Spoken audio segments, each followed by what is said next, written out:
Bihar estate 2019 से संबंधित है। जब से ये खबर आया है कि बिहार एस्टेट 2019 का रिजल्ट कार्ड यानी जो सर्टिफिकेट है बिहार एस्टेट 2019 का वो दोबारा मिलेगा, तब से बहुत सारे प्रश्न खड़े हो गए हैं। पहला प्रश्न सभी ये जानना चाहते हैं क्या सभी को मिलेगा दोबारा। दूसरा प्रश्न ये है कि कब मिलेगा, कैसे मिलेगा, कब हमें जमा करना है, कब तक जमा कर सकते हैं, कब तक ले सकते हैं, ये सारे प्रश्न आप जानना चाहते हैं। तो आज इस वीडियो में सारे प्रश्नों के उत्तर आपको निश्चित रूप से मिल जाएंगे। सबसे पहला प्रश्न आपका ये है, क्या सभी को मिलेगा? बिल्कुल नहीं, सभी को नहीं मिलेगा। किसको मिलेगा? तो जिसके क्यूआर कोड में प्रॉब्लम है, जिसके क्यूआर कोड में प्रॉब्लम है। किसको प्रॉब्लम है?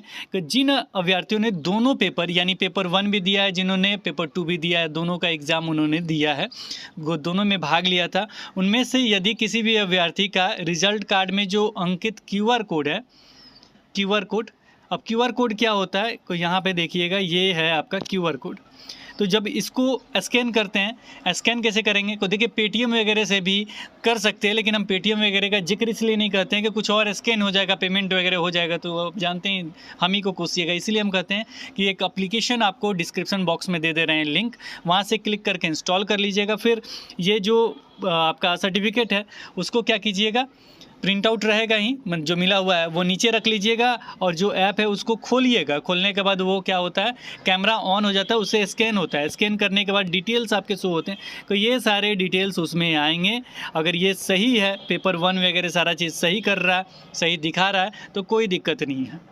पेपर 1 का भी चेक कर लीजिएगा, पेपर 2 का भी चेक कर लीजिएगा। ये किन का दिक्कत है? कि जिन्होंने पेपर 1 और पेपर 2 दोनों का एग्ज़ाम दिया था, उन्हीं का कुछ अभ्यर्थियों का दिक्कत है, यानी प्रॉब्लम है, गलत इन्फॉर्मेशन दे रहा है। वो स्कैन कर रहे हैं तो पेपर 1 का स्कैन कर रहे हैं तो पेपर 2 शो हो रहा है, किसी अभ्यर्थी का पेपर 2 स्कैन कर रहे हैं तो पेपर 1 शो हो रहा है। तो ये जिनका दिक्कत है उन्हें कब से मिलेगा? प्रश्न बनता है कि किसको मिलेगा? तो उन्हीं को मिलेगा जिनका क्यूआर कोड स्कैन करने पर गड़बड़ दिखा रहा है, तो उन्हें मिलेगा। तो कब से मिलेगा, कहाँ मिलेगा, और ये भी जानना चाहते हैं कि कब हमें जमा भी करना है, क्योंकि जमा करने का चर्चा है, बहुत बार यही पूछा गया प्रश्न है कि कब जमा करना है। देखिए जो बातचीत है उसके अनुसार हम आपको बता दें कि बिहार बोर्ड के तरफ से आज कितना तारीख हो गया? आज 10 तारीख हो गया। 11 तारीख से भेजना शुरू होगा। 11 तारीख यानी कल से जितना ज़िला है सभी डीओ ऑफिस में भेजना शुरू हो जाएगा। और 12 इन्होंने डेट दिया है, तो हो सकता है 12 आपका सैटरडे पड़ रहा है, संडे वाला भी क्वेश्चन है, इसमें हल हो जाएगा, आपको चिंता मत कीजिए। तो 11 तारीख से प्रत्येक डीओ ऑफिस में भेजना शुरू हो जाएगा। तो हो सकता है कि 11 को शाम तक वो पहुंच जाए। तो 11 को शाम तक अगर पहुंच जाता है तो 12 तारीख को निश्चित रूप से आपके ज़िले में वितरित होना शुरू हो जाएगा। अब जमा कब करना है? तो देखिए 12 तारीख को सर्टिफिकेट अगर आपको मिलना स्टार्ट हो रहा है जिस ज़िले में, तो उस ज़िले में उसी दिन जाइएगा, एक दीजिएगा, दूसरा लीजिएगा। क्या कीजिएगा? एक सर्टिफिकेट दीजिएगा, दूसरा ले लीजिएगा। यानी जिसका क्यूआर कोड गलत दिख शो कर रहा है वो जमा कीजिए, और जो सही वाला है वो वापस ले लीजिए। तो समझ में आ गया कि कब आपको जाना है, कब मिलेगा। अब यहाँ पे कुछ अभ्यर्थी का प्रश्न है, सर 12 तारीख को अगर हम नहीं जा पाए तो कोई बात नहीं, हो सकता है आपके ज़िले में 12 तारीख को पहुँचे भी नहीं, तो 13 को संडे को 13 को मिलेगा भी नहीं, तो 14 को आराम से आप जाइए। जाने के बाद वहाँ पर क्या कीजिए, आप अपना सर्टिफिकेट जमा कीजिए, और वहाँ से आप अपना नया वाला संशोधित वाला जो सर्टिफिकेट है, संशोधित रिजल्ट कार्ड है, सर्टिफिकेट का मतलब समझिए रिजल्ट कार्ड की चर्चा कर रहे हैं, तो संशोधित वाला रिजल्ट कार्ड आप अपना प्राप्त कर लीजिए। तो मुझे लग रहा है कि सारा चीज़ क्लियर हो गया होगा। ये 12 तारीख से स्टार्ट करवा रहे हैं और 11 को भेजा जा रहा है। हो सकता है कि 11 को डीओ ऑफिस में पहुंच जाए, ये भी हो सकता है नहीं पहुंचे। तो नहीं पहुंचेगा तो निश्चित रूप से 12 को नहीं मिलेगा, तब 13 को भी नहीं मिलेगा, संडे 14 से मिलेगा। और हो सकता है कि 12 से ही भी मिलना स्टार्ट हो जाए।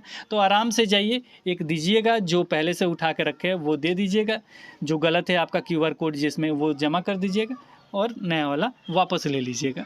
मुझे नहीं लगता इसके अतिरिक्त और कोई प्रश्न होगा आपका। इसके अतिरिक्त आपका जो भी जैसे नाम में गलत है या कैटेगरी में गलत है, अन्य विभिन्न तरह का, तो कोई इसके रिगार्डिंग हम कुछ नहीं कर सकते, ना ही इसके रिगार्डिंग बातचीत कर सकते, क्योंकि हिंदी क्लब पे अगर आप शुरू से बने होंगे तो सुधार के लिए भी हमने बहुत बार बताया आपको, और बार बार आवाज़ पूरा क्लियर करके समझाते थे हम कि इसको सुधार कर लीजिए, बाद में दिक्कत होगा। यहाँ तक हम समझाते थे कि एडमिट कार्ड ज़रूर प्रिंट करके रख लीजिए, लेकिन आप लोगों को तो मिलता नहीं है।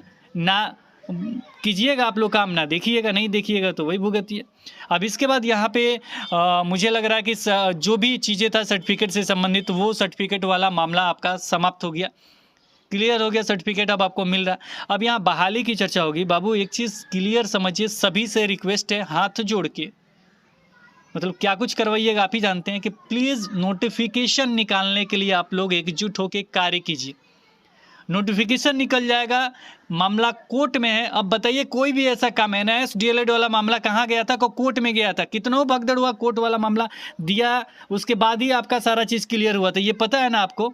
उसी पे गवर्नमेंट काम करती है, तो नोटिफिकेशन निकालिए, निश्चित रूप से जो होना होगा वो होगा। बिना काम का बेवजह, हम ये नहीं कहते आप लोग मत कीजिए, करते रहिए, लेकिन नोटिफिकेशन के लिए भी कार्य करते रहिए।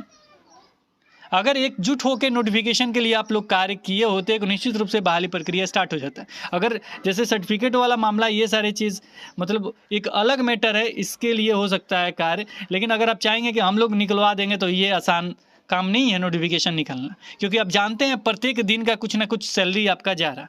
ये ध्यान से सुनिएगा, और जिसको देना है वो आसान तरीके से, अब समझ रहे हैं ना क्या खुल के बताया जाए। इसीलिए हम कह रहे हैं कि एकजुट होइए और बहाली के लिए एक एक दिन समझिए किस तरीके से कोई बीएड किया होगा, स्टेट पास होने के बाद वो रोड पे घूम रहा है। थोड़ा एकजुट होके 7वें चरण के लिए दिखा दीजिए अपना दम, नोटिफिकेशन आउट करा दीजिए। बाकी सब तो आपका मामला जो है वो तो रन होगा ही, निश्चित रूप से होगा, रुकना फूकना सारा चीज़ होगा, लेकिन नोटिफिकेशन आउट हो जाएगा, ऑनलाइन आपका फॉर्म फिल वगैरह हो जाएगा, तो कुछ कार्य हो जाएंगे। मैं किसी को पक्ष या विपक्ष में रख के नहीं कह रहा हूँ, आपके लिए कह रहा हूँ, आपके हित के लिए कह रहा हूँ। सुन लीजिए, हो जाएगा निश्चित रूप से कार्य, तो बहुत अच्छी बात है। तो फिलहाल इस वीडियो में इतना ही, इस उम्मीद के साथ कि निश्चित रूप से आप सभी नोटिफिकेशन